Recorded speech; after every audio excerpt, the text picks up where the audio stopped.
How's everyone doing? All right, beautiful morning out. Not too cold, not too hot. It's nice. It was really cold this morning, but it seems like it's warmed up a little. So if you've been with us here at Rogue River for the past few weeks or months, you know by now that Paul's letter to the Romans, his big left hook in the letter, kind of his big power play is this idea of love, right? We've talked about love quite a bit. Good thing about love, I don't think you can talk about it too much, right? So love inside the church, outside the church, allies, friends, people you don't know, haters, just everybody. There goes no stone unturned when Paul is talking about this idea of who, what, why, when, where to love. And you kind of wonder, all right, Paul, like why? Well, why do any of us give instruction? Or better yet, why do I always need to receive instruction? It's probably because that is not happening as it should in my life or to the level that it should be happening. The same thing is kind of happening here, that Paul is continuing to stress this importance of love to the Romans because of the necessity of understanding love in the church, right? So this is a very vital thing. Like literally, we are not doing anything productive if love is not happening. So that is why he's continuing to hammer this home. Last week, we talked about this idea of our responsibility to our government. We're switching gears, and we're going to individual relationships, right? Me and you, us, people. That's where we're going now. And if you were here last week, I'm glad you came back after Austin gave a very strong, but I think powerful and necessary message about what our relationship to authority would look like.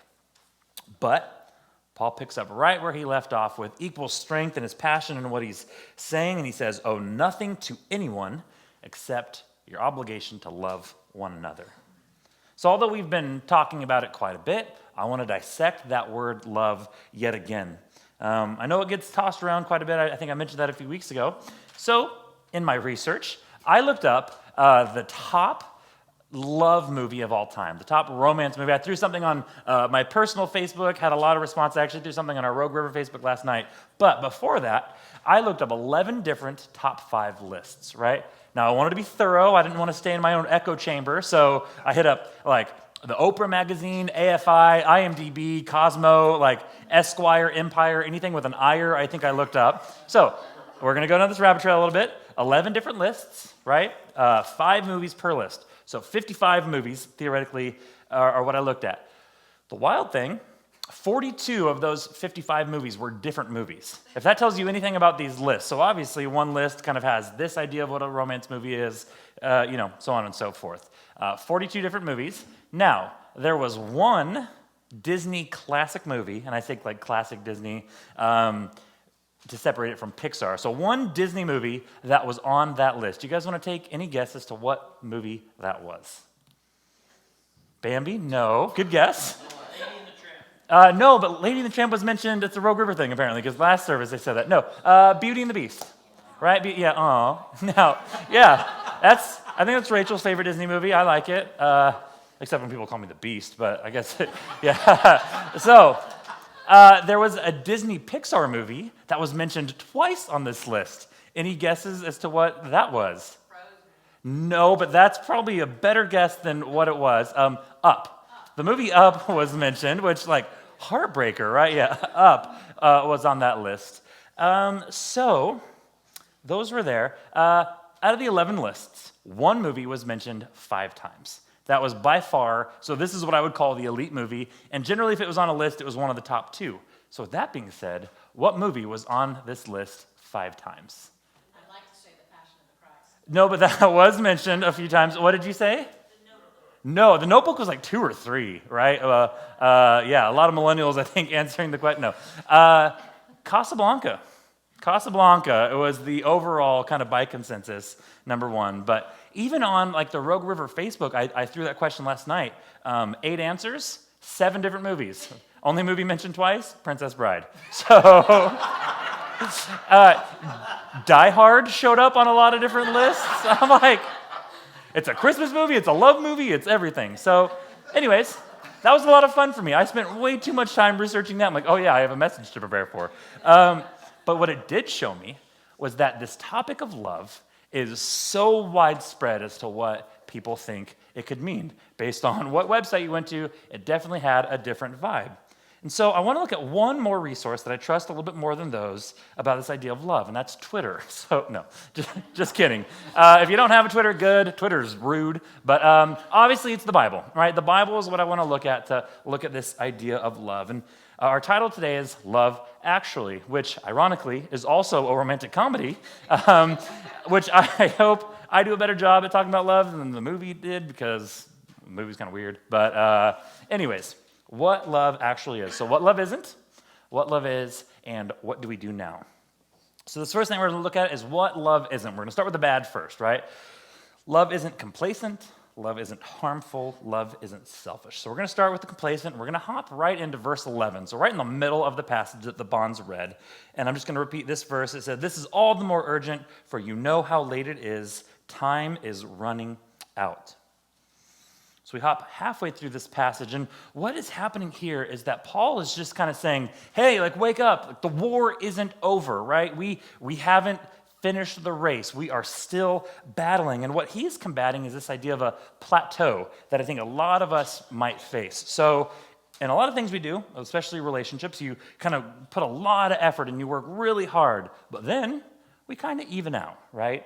For me, unfortunately, sometimes the plateau is the better case because I start kind of doing this and trending downward. So he's combating that kind of cruise control. And I think we see this in our marriages, our significant others, personal friendships. You try really hard and you get to a great spot. You're just like, high five, this is awesome. Now, what we should do is keep operating at that level. Like, okay, we have to work this hard, let's keep working this hard. But we hit it in cruise control, and we're just like, okay, I know kind of the minimum. I know what I need to do, so I'm going to do that just to kind of keep this thing above water. That's, I think, sometimes what we do, and this is what Paul is combating.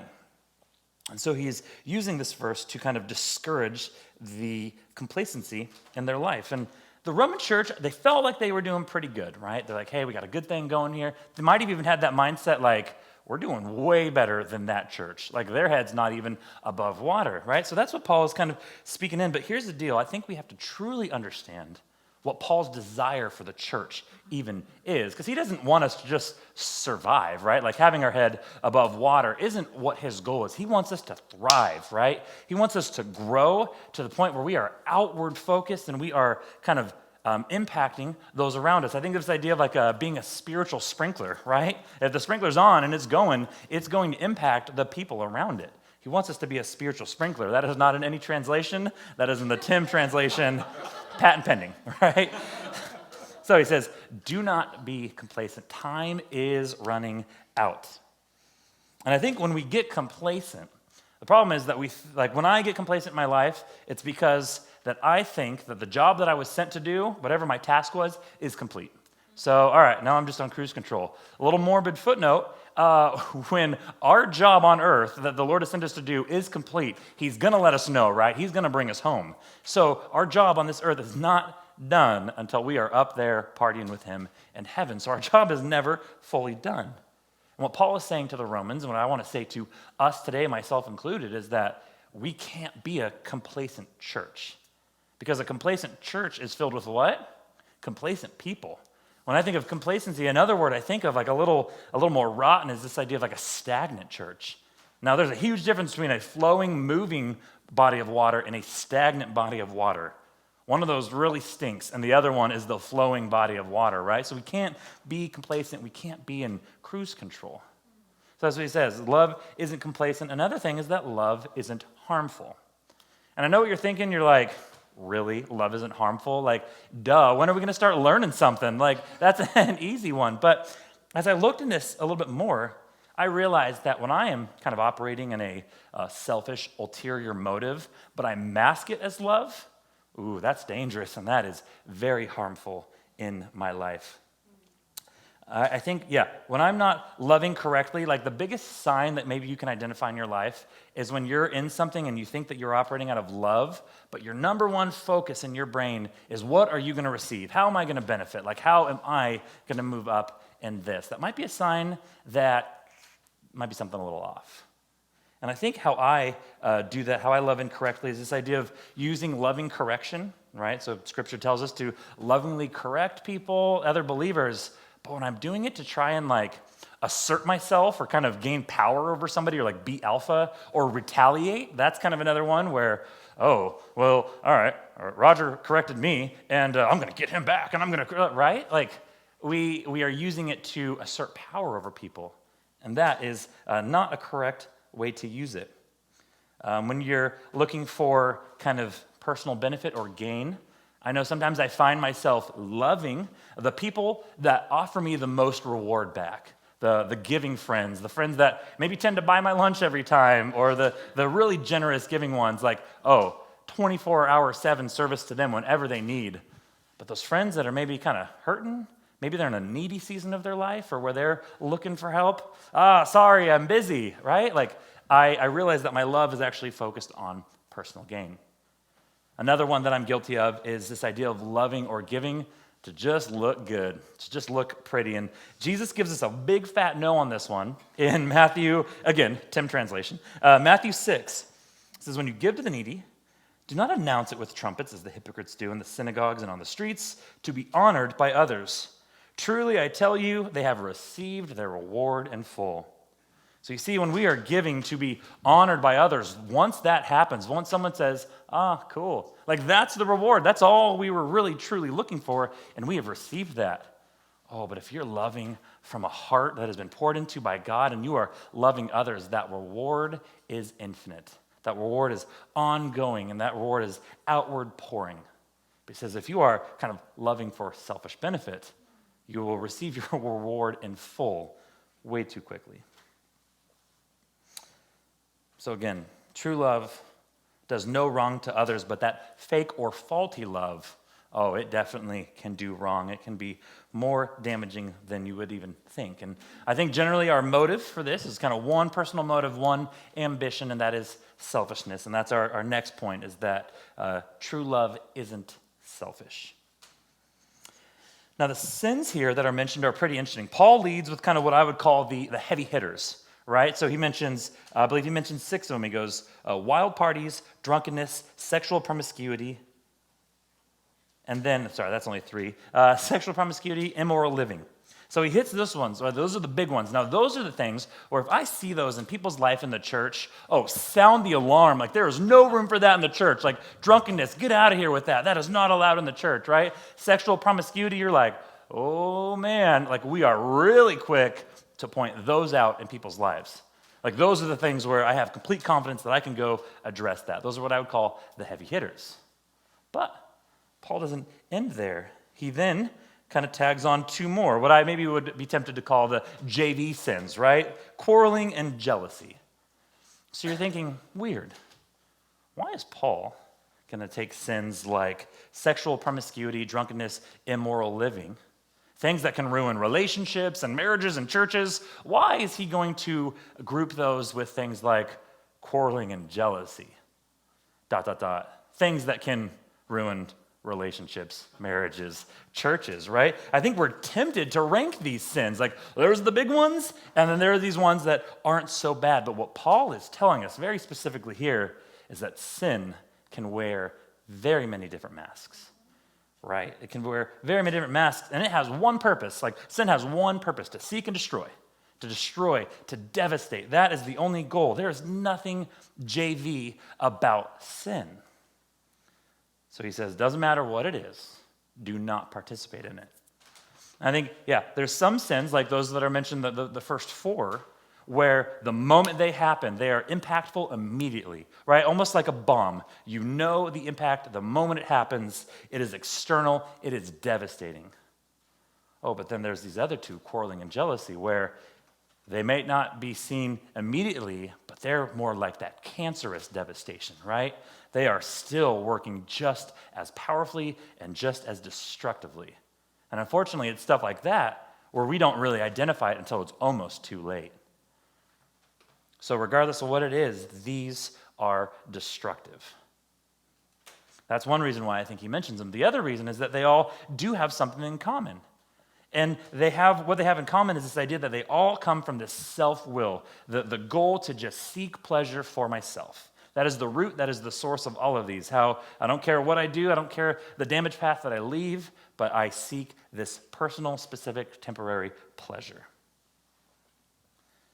It's interesting. So Jesus, he says, as I had mentioned a few weeks ago, it is by your love to his disciples that the world will know that you are my disciples. It is by your love.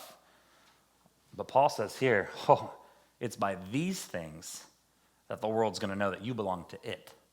Right? It's by these things that you will let the world know that you belong to you. You belong to your personal selfish desires. So yes, what love isn't, it isn't harmful. It isn't selfish. Now, I want to kind of get out of Debbie Downersville a little bit because I don't want to spend too much time because I do think with sin or what love isn't, like, it's rather easy to identify. It's just really hard to avoid. And I think that's part of life, just really trying to avoid getting in those patterns. But now I want to focus on what love is. And the take home here, it's the Sunday school answer, right? Love is Jesus. And I think I'd be doing a disservice if I didn't lead with that love is Jesus. He is the only perfect, true representation, display of what true, genuine love is when he died on the cross. And as we continue to create a relationship and pour into this relationship with him, we will kind of maybe recognize a few of these things. So the three things I'm talking about are what love is. Love is satisfaction of the law. Love is intentional change, and then love is selfless. And we start in verse 10 with the satisfaction of the law. Verse 10 says, love does no wrong to others, so love fulfills the requirements of God's law. Little context, it's important to remember that the Romans that are receiving this letter, they don't necessarily have the same understanding or knowledge of Jesus that we do. They weren't fortunate enough to have Matthew, Mark, Luke, and John in a nice little Bible bound well with a cute little bookmark to read and understand Jesus. They were kind of still living it, right? They are in the middle of all of this. So they might not have been as used to that as we were. But what the Romans were used to was years of tradition and ancestral law and obedience to the law, right? So they kind of grew up maybe studying the Mosaic law and practicing it. But now they're being handed a new script. And this isn't like, hey, I made some edits. This is like, you were doing this, but now we're doing this. It's 180 degrees in the other direction. So Paul's kind of saying, all right, obedience and the fear of punishment is no longer your motivation. Our motivation is now love. The love of Jesus, and that's what we are to give to others.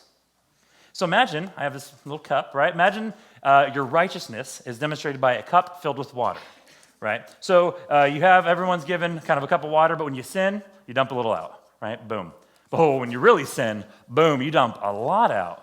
Now, in the Old Testament law, in order to get a little water back in the cup, what you're doing is you're going to bring prescribed or a specific sacrifice to a specific place, do a specific ritual, and then you're going to get a little water back in this cup, right?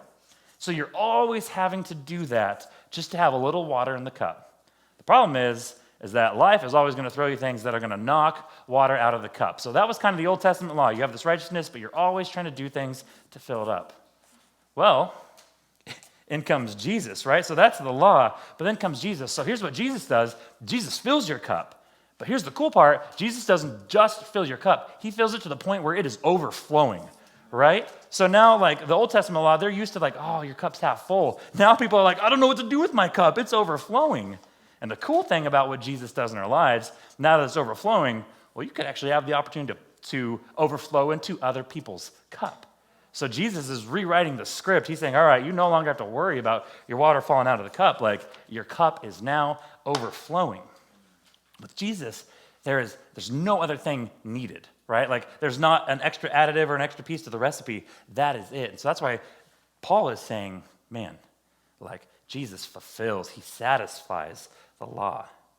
1 Peter 4:8 says it really well. It says, most important of all, continue to show deep love for each other, for love covers a multitude of sins.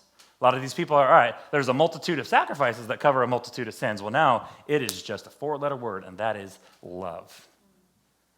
I heard this quote, and it said, once one begins to understand the incredible price paid for sin and the magnitude of personal sin, he will understand the love of God and demonstrate it in himself.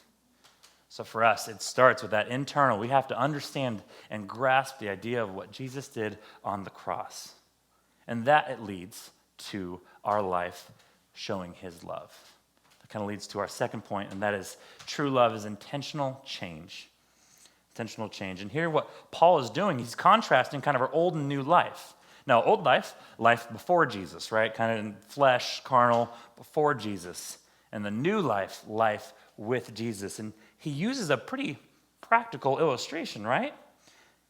He says you got to take off your old deeds or treat your old deeds, your sinful deeds, much like you would your dirty clothes. Now, I'm going to paint a picture for you, right? Imagine I decide to go for a run, a good 3-4 miler, and so I'm running and I'm all sweaty, right? But I didn't want to stop there. While I'm motivated, I go ahead and just do a workout, and I'm doing my crunches and push-ups and stuff, and I'm doing it on the ground, so now I'm all dirty. But I'm like, man, I'm feeling great, so now I'm going to wash my dog. Turns out my dog decided to roll in some unidentified source of yuck, so I'm washing him, right? And if you've washed a dog, it's not like a clean process. The dog's like, I'm going to get you back because I don't like this. So now I just have a bunch of stuff all over me. But then I remember I have a job interview in 20 minutes, and my job interview is 18 minutes away. So I now have to grab my nice, pretty clothes that Rachel has set out for me because I completely forgot. And I'm on the road, right? And I'm going to go change in the car. I don't have time to clean and change at home. I have to change in the car. I know we've all done that at least once, right? I can't be alone. I was alone in the first service. But so you're going in the car, and I don't have time to take off the clothes and put them on. So I have my dirty shirt. I just put my nice button up right over it, right? And I'm buttoned up, put on my tie, and I'm looking good. It's nice, white, just classy button up. Now, as I'm still driving, my shorts are all dirty. They're all sweaty and just, again, unidentified stuff. So I put my pants over it, boom, pull them up. I don't need a belt because it's already really tight. And so I'm looking better. I'm looking fresh. I didn't look fresh a minute ago, and now I do. I got my socks, but you're not going to change your socks because they're your lucky socks, all right? So I didn't even bring new socks. Put my shoes over there. You're not going to change your lucky socks as you go into an interview. So I park the car, and I am ready to rock because I now look good. So I'm in this interview, and I have my the CEO, the owner, and my hopefully potential future direct supervisor sitting there. And they are sitting in what I like to call smelling distance, right? And the smell is kind of starting to perforate their noses or whatever you would say. But here's the problem. I'm now settled. I'm now sitting in. My clothes are kind of tight. So what's happening with that dirt that was on my clothes? It's starting to seep through. It started to seep through my classy button up. And so now not only am I a smelling hazard, it's starting to seep through. And now they're like, I know what it is. It's the dirty clothes underneath. And so guess who did not get a call back for that interview, right? And unfortunately, you might be able to see where I'm going. I think that's how some of us, myself included, I'm not going to bring you into this, I think that's how I try to live my life sometimes, right? He doesn't say hey, you got your deeds, but just make sure that your the right living stands out more. No, he says, take off your dirty clothes, remove them, dispose of them, and put on the armor of right living. Well, a lot of us are I think we treat our sin and those things that bring us pleasure kind of like those lucky socks. Be like, I get it. They haven't been washed in 2 years, but I can't. We have a history, right? It's really hard for us to really just dispose of those things. But I think what Paul's saying here is that, man, we need to be divorced of, removed completely of our dark deeds. And we're to be completely immersed in our right living. This isn't an either and or, hey, you can have both. No, this is a one or the other.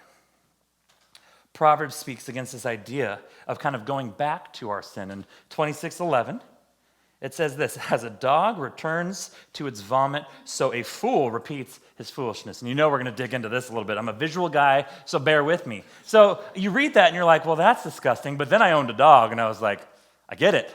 And it's still disgusting, right? But I was really curious. All right, dog, my dog Buddy, which, I love my dog. I'm like, why are you doing that? Looked it up. Dogs, as you could guess, their noses are about, I think, 50 times better than our nose. So they can really hone in on things. And what do dogs really love the smell of? Food. So when a dog does see vomit, what's actually attracting them isn't the bile and the muck and all the undefined stuff. It's that 1% to 2% of undigested food particles that is attracting the dog. Now, you might see dogs sometimes will bypass it because there's no undigested food particles. But if there is, a dog's going to go right for it.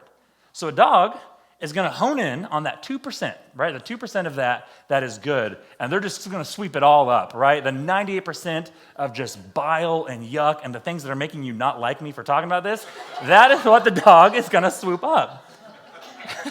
And like, I totally get it. So, in the same way, it's dirty and it's disgusting, and so is our sin, right? Like, in the same way, how often are we so attracted to something, especially a sin, because of the 1% to 2% of pleasure or personal satisfaction that it seems to give us? We're going to completely ignore the 98% of just destruction, bile, yucky stuff. We're going to ignore all that, and we're going to swoop it all up just for that 1% to 2%. And in the same way in my life, as I'm living a lifestyle where I'm doing that, I'm actually bypassing this Thanksgiving dinner of a life that God has prepared for me. All of my favorite foods, just the most nutritional stuff. I'm like, that's cool, but I'm actually more focused on this because of that 1% to 2%. Like, how often are we doing that in our life? And it's disgusting, and my response to that is yes. Yes, it is disgusting. So that's why it's so important. That's why Paul makes it very clear, like, we are taking off our dirty deeds, dispose of, like burn them almost, and then put on our right living. This is a very intentional mindset that we need to have. And I know Paul kind of says this, and you read it, and you think maybe Paul's like, okay, guys, this is what we need to do. But I think if I was a fly on the wall while he was writing this or saying it to his scribe, I think there's some table slamming. I think this is like a desperate plea for our souls. Right? This is a do or die request that Paul is saying. Guys, we need to do this. There can't be another option. We have to daily wake up with this intentional mindset that we're going to disconnect ourselves from those dirty deeds, from those dark deeds, and we're going to put on the armor of right living.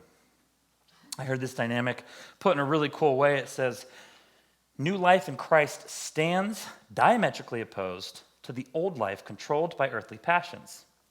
To clothe ourselves with Christ is to take off and dispose of old clothing of sin.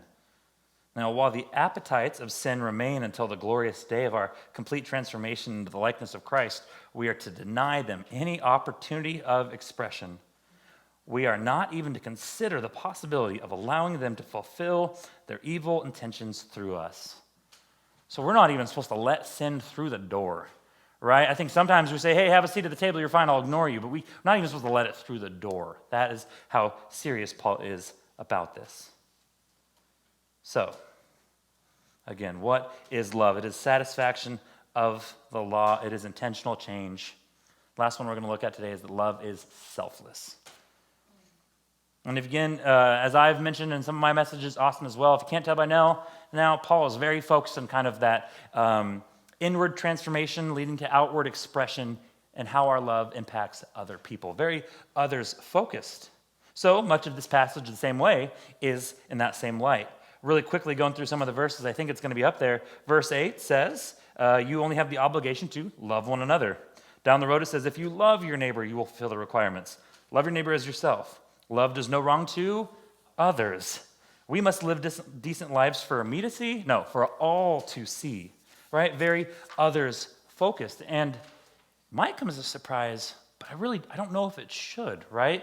When you think about the fact that our belief as Christians is centered around the life and the teachings of a guy, Jesus, whose sole purpose on this earth was to eventually die on a cross for others, take the sins of others, so that others, us, myself included, could have eternity with him and our Heavenly Father. Like, that was Jesus's main thing on this earth. And that's what our lives as Christians is centered around. So for Jesus, there was no selfish ambition at all. So love indeed is selfless. I gotta be really clear about that one, right? So here's the thing though. Love and selfishness, they literally cannot be in the same environment. They can't kind of act simultaneously with each other in the same environment, much like light and darkness, right? If you have darkness, you have it until what shows up? Light, right? And if you have light, you have it until what shows up? Dark. Like, there's no weird way, unless maybe you get into the weird science of wormholes, that this is going to happen. I don't even know if it happens there. They can't happen together. So to be love is to be selfless. Man, I can't keep messing that up. So to be selfless, there's a few practical things, right? It's listening to someone else's opinion that you disagree with. Now, not so that you get the opportunity to talk, but so that you can actually show them you're listening and that they can trust you, right? Plenty of opportunities for that to happen in our lives right now. It's forgiving somebody that has done wrong to you, even when everyone in your corner is telling you, no, they don't deserve that. It's still forgiving them because we were forgiven. And it's honoring that coworker or that friend by not blasting them at the water cooler, right? Or like not blasting them in a prayer request. Like that is love towards others. It's being intentional to put others before ourselves. But keep in mind that we're not, as Christians, we're not doing this ignorantly, right? We're not just doing this just because the Bible tells us so, because that's not quite love. That's kind of more maybe just obedience. We are doing this out of a grateful and a faithful heart. Grateful, thankful that Jesus did this for us. But I know for me in my life, I've learned that when I'm operating out of love and putting others before me, it's because I am able to be faithful in knowing that God is providing the needs that I need in my life. That He is providing me, He is filling my tank, and He is the one source that can do that the way it is supposed to. It is then and only then that I'm able to operate with love for others. So love is selfless, yes, because we are to be faithful in knowing that we are going to receive more than we could ever even fathom or desire. Again, we love because He first loved us. And I can't talk about this idea of what love is without kind of referencing 1 Corinthians, because I think as we continue to grow and understand Jesus' love in us, it is displayed here in 1 Corinthians 13 so well, and it's a pretty popular passage, but if you're kind of looking at what love is going to look like in your life, hopefully, as we continue to have this relationship with Jesus, it's going to look something like this in verse 4 in 1 Corinthians. It says, love is patient and kind. Love is not jealous or boastful or proud or rude. It does not demand its own way. It is not irritable, and it keeps no record of being wronged. It does not rejoice about injustice, but rejoices whenever the truth wins out. Love never gives up. Love never loses faith. It is always hopeful and endures through every circumstance. Fun thing to do is find those 4 verses, print them out, big old size 20 font, or whatever. Well, 20 is not very big. 72 font, and just put them on your mirror, right? Just read that every day. If you're able to read that and try to apply it to your life, things are going to go decently. So that's what love is. We've looked at what it isn't, what it is, but now let's kind of go to the what do we do now part of the morning, right? And I'm hoping that as we are kind of processing this, whatever you get from this is something that you're willing to apply the moment we step out of that door, right? This isn't necessarily something that, hey, apply it in a week and you're fine, or apply it when the conditions are perfect, because the conditions will never be perfect, right? I'm hoping it's something, not necessarily what I am teaching you, but what the Lord is putting on your heart as a result of this, whatever you're thinking about, we need to be able to apply it now. So what do? We're going to operate out of 2 things, operate out of urgency, and we're going to operate out of health, right? That's what we are to do now. So urgency, going back to verse 11 where he says, hey, this is all the more urgent. I heard this pastor that shared this idea of giving people flowers. He kind of elaborated, called it funeral flowers. Okay, and it's this idea that when we go to a funeral, that seems to be the time where we are willing to give people flowers, and we're finally willing to say encouraging things about them. We're finally willing to say nice things, and we kind of maybe start feeling regret because we did not say those things when they are alive. So this pastor talks about this idea of giving flowers now to people as they are still alive. So now we will encourage them, or now we take this opportunity to reach out to them and build them up, essentially giving them a flower. And that was eye-opening to me when I heard that, to be proactive in our love. And this is what this idea of urgent made me think about. Now here's the thing. Paul thought the end was near 2,000 years ago. So if he thought that 2,000 years ago, well, we are 2,000 years closer to the end. And again, we don't know if it's in 20 minutes or in 20 years or another 2,000. Like, we don't know. But the thought is, man, we need to operate now out of urgency. And I know something that this makes me question is, okay, what regret might I take to my deathbed if I am not operating proactively? Like, if I don't take action in my spiritual walk, how much am I going to regret in my life that I could have done, I should have done? There was literally no reason why I didn't, but I chose not to anyways. There's some life application, I think, that we can take from this, and this idea of act now. So I'm going to go through a few scenarios, and if you find yourself in a situation, really pray about that idea of acting now. And so one that I find myself in a lot is this idea of saying, I will pray for you, right? Like, hey, I'll pray for you, and then I go and I forget, right? So, hey, act now. What would that look like? I'll pray for you. Actually, I'm going to pray for you right now, right? In the middle of the grocery store, in the middle of work. Just what would acting right now look like? Probably the one I'm most guilty of, hey, we should do lunch sometime, right? I have about 10 to 15 outstanding lunch invites that I have not engaged on because I used to just throw that out really flippantly, right? But hey, we should do lunch sometime. Get the calendar out now. And this is something I feel convicted on even as I'm going through. There's a bunch of names where I'm like, all right, I know what I need to do. I need to put it on the calendar. Another one, I'm mad at them and I need to talk to them. So, a little asterisk, a little disclaimer. What I'm speaking to is this idea of that you have beef with someone and you just walk away and you never address it. That is something I think where we need to maybe act a little proactively. However, there are situations where we are mad and we are piping hot. And if we hit the act now button, there's a fight and we're on cops, right? Like there's still wounds that need to be addressed. So there's a disclaimer. You use discernment, right? And you find a time that is good to talk to that person because sometimes it might not go wrong. You show up to church with a black eye and you're like, first off, Tim, you should see the other guy. Second, took your advice and it didn't work. So act now, ... with discernment. And the next one is write a person an encouraging letter or send a text if that's kind of your jam, or make a phone call, right? These people that you want to encourage, you're like, oh, I need to reach out to them. Act now, okay? Be urgent. Operating out of urgency, I think, comes from a heart that understands a few things. One, we are promised 0 breaths beyond what we are given right now, right? I don't have like, hey, you have 10,000 more breaths, use them wisely, right? We could be very near our last ones, or we could have 100,000 more breaths. We are not promised anything beyond what we have. Also, it's important to know that souls are on the line. Now me, Tim Sorenson, I can save 0 people. I do not have the power to take somebody that is destined for hell, put them on the path to heaven. But we serve a God who can, and we're to be used by a God who can. So we have to have that understanding that these souls are on the line. Because our deathbed isn't a good time to go through our Rolodex and be like, man, I should have talked to this person. I could have. I literally had the opportunity and I didn't. Like, that is not the time to be doing that. We have to act now. And last but not least, we are to operate out of health. And when I say health, I'm talking about a healthy relationship with Jesus. I realized something about physical health, though, that it's really easy for me to talk about physical health when I am in a season of life where I am actually working out and eating right and drinking a lot of water. I'm really willing to talk about my health then. Oh, but when I'm 6 days in a row at Taco Bell, my running shoes have cobwebs, Rachel brings up exercise, I'm like, no, I'm busy. I'm going to literally go do anything else. I think our spiritual walk can be the same. Oh, when you're thriving, when you're in the Word, when you're just daily prayer, you're so excited.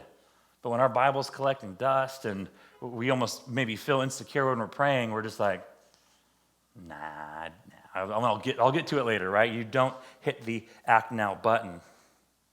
But Paul is encouraging us, again, in this urgency. He's saying, instead, clothe yourself with the presence of Jesus. And where I would tie that in is that to operate healthy in our spiritual lives is to be clothed in Jesus. To be clothed by something you identify. Now, for example, if Rachel or the Bonds, I know them to be Seahawks fans, praying for them, right? Now, if they walk in a Seahawks jersey, I am led to believe that they are Seahawks fans, right? Okay, you're a Seahawks fan, you identify.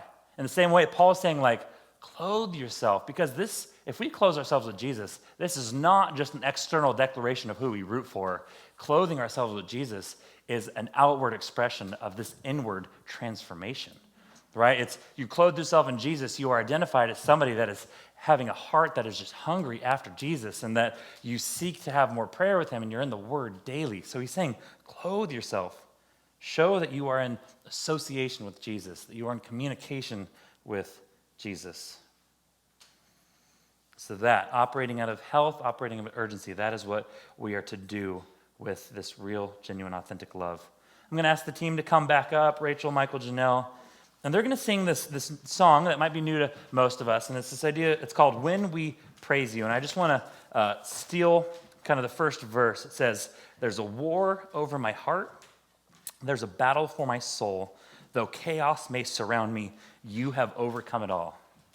And that's what I want to remind us. That's who we identify with. That's who we are associating with. Jesus isn't just a cool teacher or a great guy. He overcame it all. The one person to do that overcame it all for us. Pray with me. God, we thank you for your victory. We thank you for what you did to us and for us and what you are willing to do through us, Lord. God, I pray that as we go out today that we are just ready to continue to live for you and shine for you. I thank you for everyone that's here today, everyone that you brought here. We just love you so much. We give this day to you, and we say this in your name. Amen.